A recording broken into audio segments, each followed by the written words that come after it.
Salut tout le monde et bienvenue sur ma chaîne. Si vous êtes nouveau ici, je me présente, je m'appelle Elisabeth. Je fais des vidéos tous les lundis et jeudis. Puis j'ai une petite fille qui s'appelle Léa qui vient tout juste d'avoir 11 mois. Donc comme vous pouvez le voir par le titre de la vidéo, aujourd'hui je vous fais le bilan de ses 10 mois. Donc je voulais attendre que son 10e mois soit complètement terminé pour vous faire le bilan de tout ce qui s'est passé durant ce mois-là. Il s'est passé beaucoup de choses, donc je vais diviser ça par volet. On va toucher à plusieurs sujets en fait. On va parler de sa croissance, on va parler de sa santé, on va parler de son sommeil, de sa motricité et finalement de son développement. On va commencer tout de suite avec le volet croissance. Léa n'a pas vu sa pédiatre depuis son 9e mois, donc on n'a pas pris les mesures pour sa taille, son périmètre crânien, etc. Mais comme j'ai un galon à mesurer chez nous, j'ai été capable de prendre les mesures. C'est sûr, c'est assez difficile de maîtriser un bébé pour prendre toutes ces mesures-là.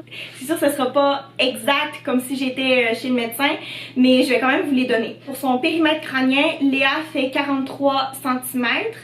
Donc, elle a pris 1 cm depuis ses 9 mois.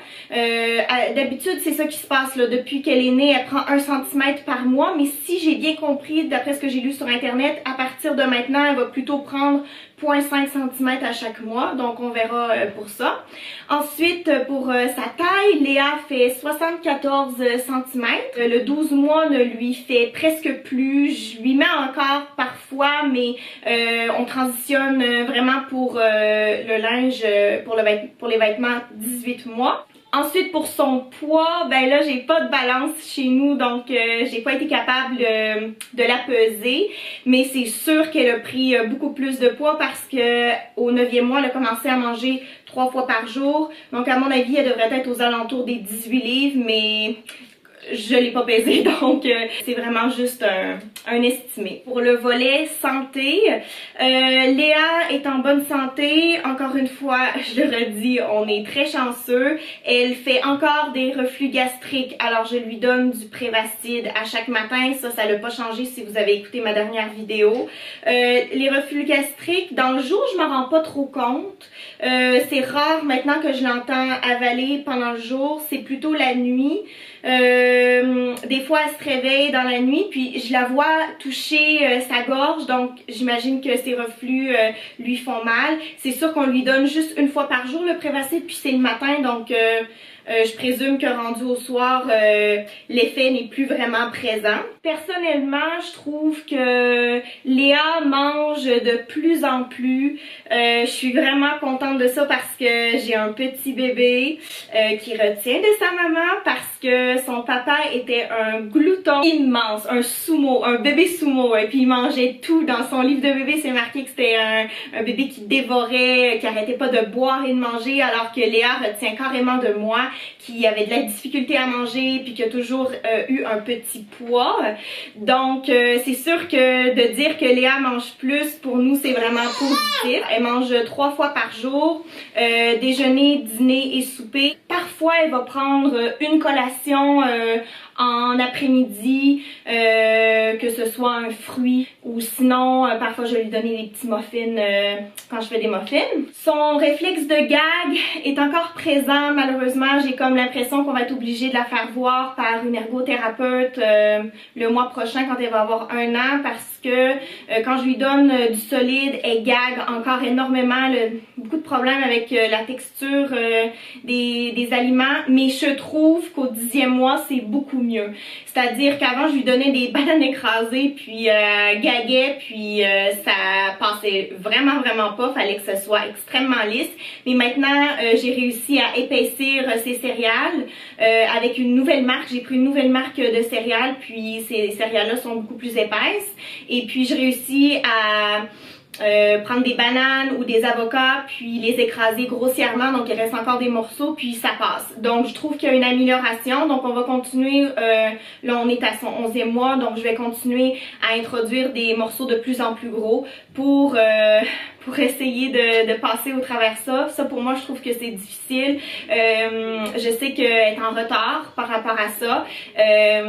Mais j'essaie de pas trop m'en faire, puis on la fera voir, comme je disais, par une ergothérapeute, en espérant que que ça se passe mieux. Léa boit aussi beaucoup plus d'eau en fait, je me suis rendu compte, moi j'ai une gourde avec une paille intégrée, puis Léa prenait beaucoup d'eau dans la gourde.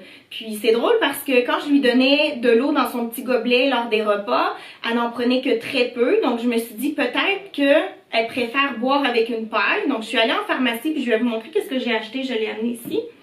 C'est un petit gobelet comme ça, puis... Oups!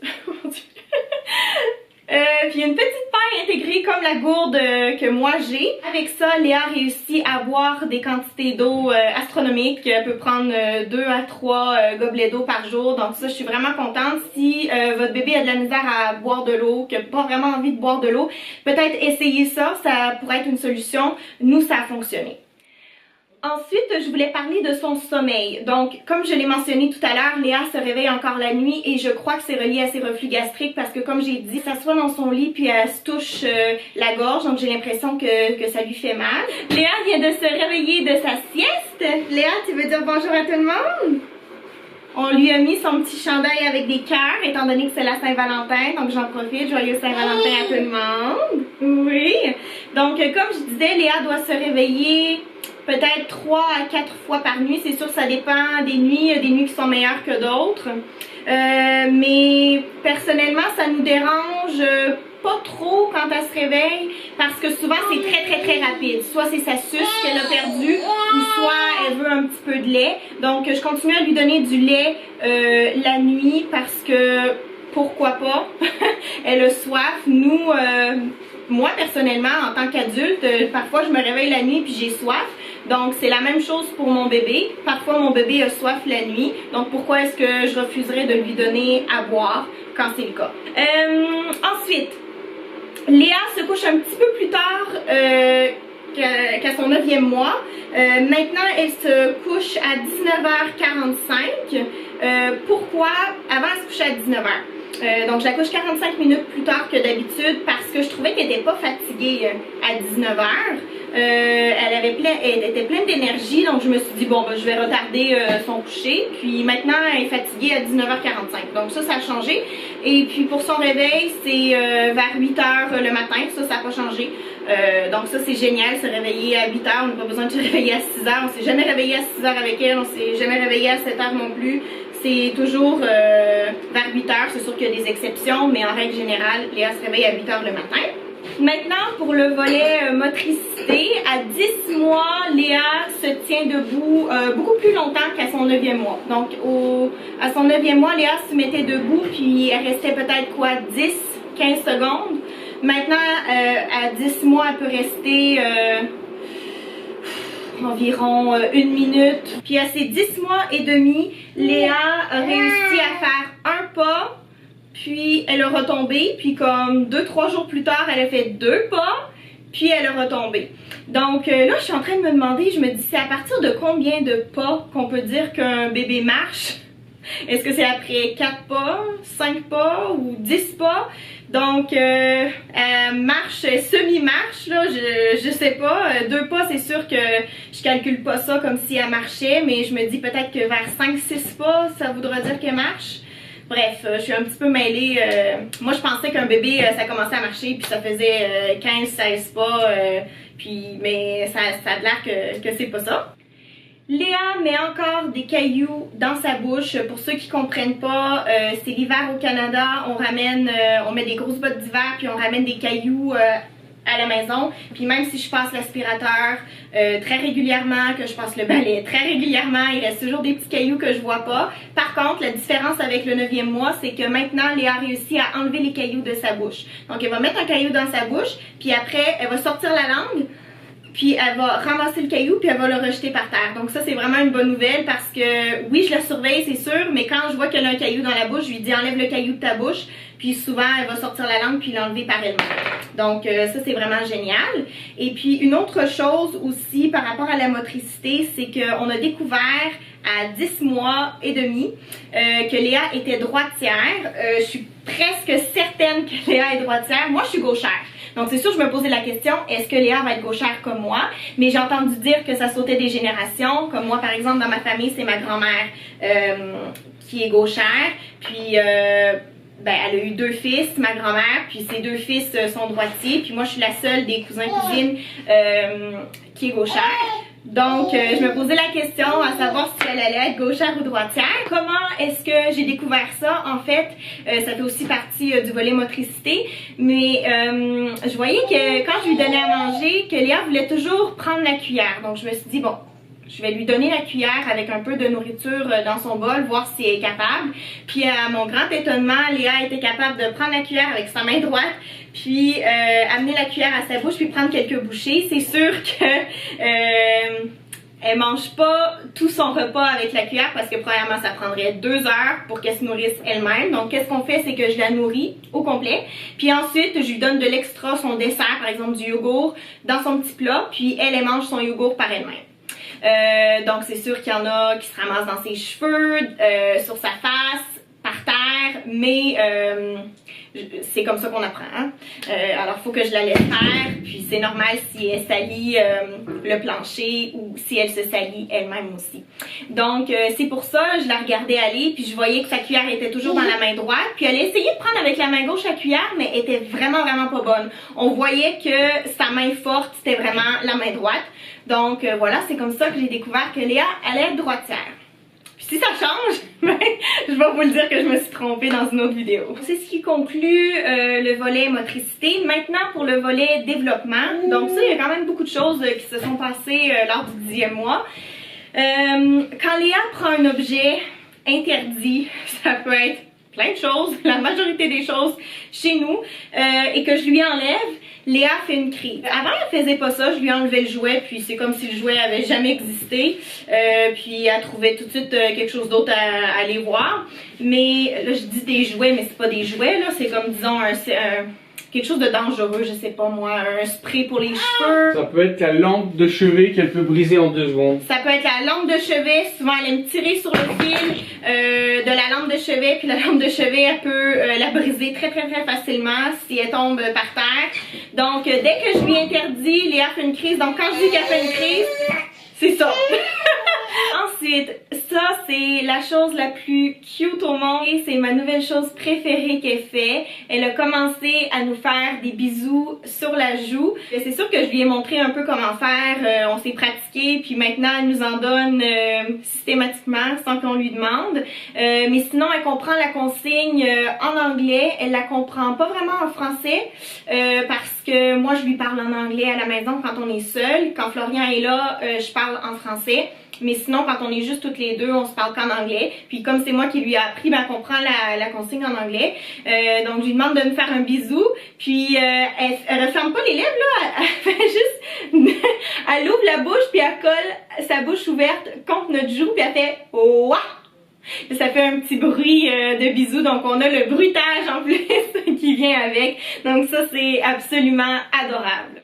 Ensuite, c'est au courant du 10e mois que Léa a commencé à imiter tout ce qu'on fait. J'ai plusieurs exemples à donner. Moi, je parle au téléphone à chaque jour. Donc, elle me voit prendre le téléphone cellulaire puis le mettre à mon oreille. Donc, elle a commencé à faire ça. À chaque fois qu'elle prend mon téléphone, elle fait « Ah! Ah! Ah! » puis elle fait semblant de parler à ses amis imaginaires. Donc, elle a compris le principe d'un téléphone.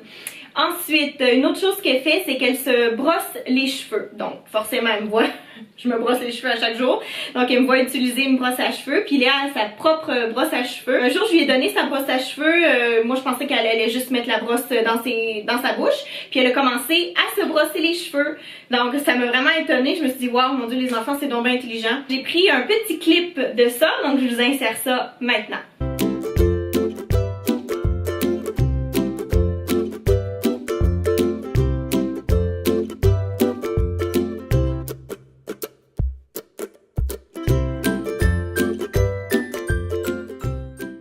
Ensuite, Léa, toujours dans l'imitation, qui nous voit brosser les dents à tous les jours. Quand je lui donne sa brosse à dents, elle est capable de se brosser les dents. C'est sûr que je lui brosse les dents après après pour être sûre que ça soit bien fait. Je lui donne toujours la brosse à dents au début pour qu'elle puisse apprendre à le faire elle-même. Puis je la trouve vraiment bonne, elle fait vraiment le mouvement. Puis encore une fois, j'ai un clip de ça que j'ai pris hier soir, donc je vous insère ça tout de suite.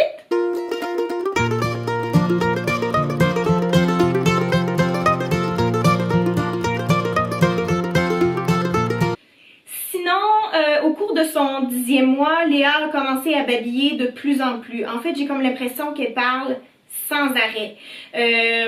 Aucun mot intelligible, à part bye bye, qu'elle dit bye bye depuis son 9e mois. Et puis sinon, parfois, elle va dire hi. Donc, elle dit bonjour, puis elle dit au revoir, mais sinon, c'est tout. Le reste, on comprend absolument rien, à da da da, ba ba ba. Mais elle se réveille en parlant sans arrêt. L'autre jour, elle s'est réveillée puis elle a parlé pendant 1h30 sans arrêt. Donc, j'ai comme l'impression que Léa va être très volubile. Sinon, Léa, elle a un nouveau jeu préféré. Donc, elle va dans une pièce, elle ferme la porte, elle attend que je cogne à la porte. Donc, je cogne à la porte. Puis après, elle ouvre la porte. Bon, c'est sûr que quand je dis qu'elle ferme la porte, c'est qu'elle la ferme pas complètement parce qu'elle pousse pas assez fort. Donc, la porte est un petit peu entrouverte. Donc, elle est capable après de la rouvrir. Puis là, je lui dis « Ah, hi! » Puis là, on joue comme ça. On peut jouer pendant 15-20 minutes à ce jeu-là. Elle adore ça. Léa a commencé... En fait, Léa, elle a compris comment ouvrir le couvercle du bol de toilette, puis à ouvrir les poubelles. Donc, il va falloir qu'on investisse dans un bloc cuvette. Quand Léa ouvre le couvercle de la toilette, évidemment, elle veut toucher à l'eau. Puis sinon, quand elle ouvre les poubelles, ben, elle sort tous les déchets, puis elle essaie d'en mettre dans sa bouche. Donc, ce que je fais maintenant, c'est que je ferme la porte de la toilette pour être sûre qu'elle n'est pas dans la toilette jouer, parce qu'elle pourrait tomber carrément dans la cuvette. Moi, ça me fait super peur, donc je préfère fermer la porte de la toilette pour être sûre que ça soit sans danger. Léa n'a plus peur des étrangers. Ça fait déjà, je pense, 2 mois qu'elle n'a plus peur des étrangers. Par contre, maintenant, elle est gênée. Donc, quand elle voit quelqu'un qu'elle connaît pas, qui lui dit bonjour, elle va se coller contre moi, puis elle va se mettre la face dans mon épaule. Donc, c'est vraiment mignon. Je sais pas pourquoi elle est gênée comme ça, parce qu'avec nous, elle est vraiment pas gênée. Mais quand elle voit des inconnus, là, elle devient toute tranquille, toute mignonne, puis toute gênée. C'est quand même drôle. Puis une dernière chose que je voulais dire par rapport au volet développement, comme je l'ai mentionné tout à l'heure, on lui donne Prévacid à chaque matin pour ses reflux gastriques à la seringue. Donc une fois qu'elle a terminé de prendre sa seringue, elle prend la seringue vide. Après ça, elle essaie de nous en donner à nous. Donc nous, évidemment, on joue à son jeu. On fait semblant de prendre le médicament chacun à notre tour. Elle nous en donne un petit peu à moi, un petit peu à son père, un petit peu à moi, un petit peu à son père. Puis une autre chose aussi qu'elle fait, c'est que elle va prendre sa suce, puis elle va me la mettre dans la bouche, ou elle va prendre sa suce, puis elle va essayer de la donner à ses poupées. Donc ça, je trouve que c'est vraiment mignon. Je savais pas que les enfants pouvaient être à ce niveau-là à l'âge de 10 mois, mais ça a bien l'air que oui, parce que Léa, c'est ce qu'elle fait. Merci tout le monde d'avoir écouté la vidéo. J'espère que ça vous a plu. Vous pouvez laisser un commentaire, laisser un pouce en l'air et vous abonner si c'est pas déjà fait. Donc on se revoit lundi pour un vlog. Bye bye!